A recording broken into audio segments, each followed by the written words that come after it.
झाला, शिक्षण कुठे झालं हे सगळं तुम्ही सांगितलं आहे. 2 मिनिटं मी बोलतो आणि आभार प्रदर्शन सुद्धा करतो. मुलींना शिक्षणात अग्रेसर होण्यासाठी शिक्षका सावित्रीबाई फुलेंनी स्वतः शिक्षण घेऊन स्वतः शिक्षित झाल्या. त्यांना माहित आहे की आपण मुलींना शिक्षणात समोर आणण्यासाठी आणि आपल्याला स्वतः शिक्षण घेण्यासाठी किती मेहनत करावी लागली, ह्या फक्त सावित्रीबाई फुलेंनाच माहित आहे. आपण आज त्यांची जयंती साजरी करतो आणि बोलतोय की सावित्रीबाई फुलेचा जन्म इथे झाला, तिथे झाला, सगळं सांगतोय आपण.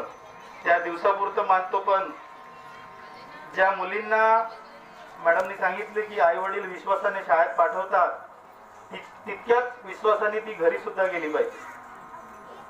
वडिलांचे नाव, आईचे नाव, शिक्षकाचं नाव कुठेही कमी पडू देणार नाही. ह्या सर्व इथे बसलेल्या ज्या मुली आहेत त्यांनी आजच शपथ घ्या की मी माझ्या वडिलाचं, आईचं नाव कुठेही कमी पडू देणार नाही. त्यांनी मला शिक्षणासाठीच पाठवलं, मी शिक्षित होणार, शिक्षण घेऊन आपल्या देशाचं नाव, आपल्या घराचं नाव, आपल्या परिवाराचं नाव, आपल्या शाळेचं नाव उज्ज्वल करणार, अशी शपथ घ्या. तुम्हाला वारंवार दरवर्षी सांगितले जाते की आज स्त्री सावित्रीबाई फुलेचा जन्म आहे. स्त्री दिवस सुद्धा आपण मनवतो 8 मार्चला.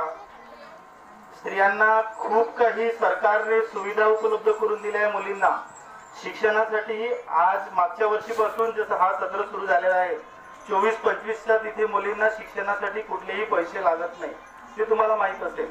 या अगोदर मुलींना शिक्षणासाठी मुलांना एवढेच पैसे भरावे लागत होते. 2 मिनिट बोलतो फक्त. तर मुलींना सरकारने खूप मोठ्या सुविधा करून दिल्या की शिक्षण घ्या, त्याचा तुम्ही उपयोग घ्या, सरकारचा सुद्धा फायदा घ्या, तुमचा सुद्धा घ्या, तुम्ही शिकून मोठं बना. आज सर्व महिला ज्या आहेत, खूप महिला खूप मोठ्या पदावर पोहोचलेल्या, आपल्या देशाच्या राष्ट्रपती सुद्धा महिलाच आहेत. दुसऱ्या महिला आहेत, पहिल्या प्रतिभाताई पाटील आणि दुसऱ्या द्रौपदी मुर्मू, ज्या आता राष्ट्रपती आहेत. म्हणून मुलींनी खूप शिका, मोठं व्हा. पुरुषाप्रमाणे त्याच्या खांद्याला खांदा लावून जगण्याचा अधिकार सरकारने तुमच्या आरक्षणात दिलेला आहे. त्याचा तुम्ही पुरेपूर फायदा घ्या. आणि आई वडिलांनी जे तुम्हाला शाळेत पाठवलं आहे, जेवढ्या विश्वासाने पाठवलंय तेवढ्याच विश्वासाने तुम्ही घरी परत चला. तुम्ही कुठल्याही वाम मार्गाने चालू नका. तुमच्या परिवाराची, तुमची शाळेची आणि तुमची स्वतःची कुठेही काहीही बिघाड होणार नाही, याकडेच लक्ष द्या आणि शिक्षण घ्या. एवढीच माझी आपणास विनंती आहे. दरवर्षी मी सांगत असतो, काही मोठ्या मुली आहेत त्या आई वडिलांसाठी, आमच्यासाठी त्या लहानच आहेत. त्या आजही 10व्या वर्गात असल्या, 9व्या वर्गात असल्या तरी त्याही बालिकाच आहेत. आई वडिलांसाठी आणि शाळेतल्या शिक्षकांसाठी, शिक्षिकांसाठी त्या आजही बालिकाच आहेत. तुम्ही खूप मोठ्या झालेल्या नाही.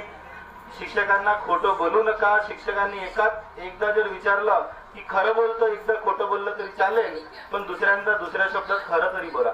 एवढं तरी करा आणि स्वतःची चुकी समजून घ्या. स्वतःच्या चुकीला तुम्ही माफी मागा आणि आजपासून दुरुस्त व्हा, एवढीच माझी आपणास विनंती आहे. आणि आजच्या या कार्यक्रमाला आपल्या विद्यागंगा पब्लिक स्कूलमध्ये सावित्रीबाई फुले यांच्या जन्माच्या निमित्ताने, जन्मदिवसाच्या निमित्ताने, बालिका दिनाच्या निमित्ताने आपण इथे आपल्या प्रांगणात त्यांच्या जन्मदिवसाच्या, त्यांच्या जयंतीचा कार्यक्रम आपण इथे साजरा करतोय. त्या कार्यक्रमात सर्व आपण विद्यार्थी, माझ्या शाळेचे सर्व शिक्षिका, शिक्षक, शिक्षकेतर कर्मचारी आणि समोर बसलेले सगळे माझे विद्यार्थी, आपण सर्वांनी हा कार्यक्रम शांतचित्ताने ऐकून घेतला आहे. त्यात मी सर्वांचा धन्यवाद देतो, आभार व्यक्त करतोय आणि इथेच आपला कार्यक्रम संपला असं जाहीर करतो.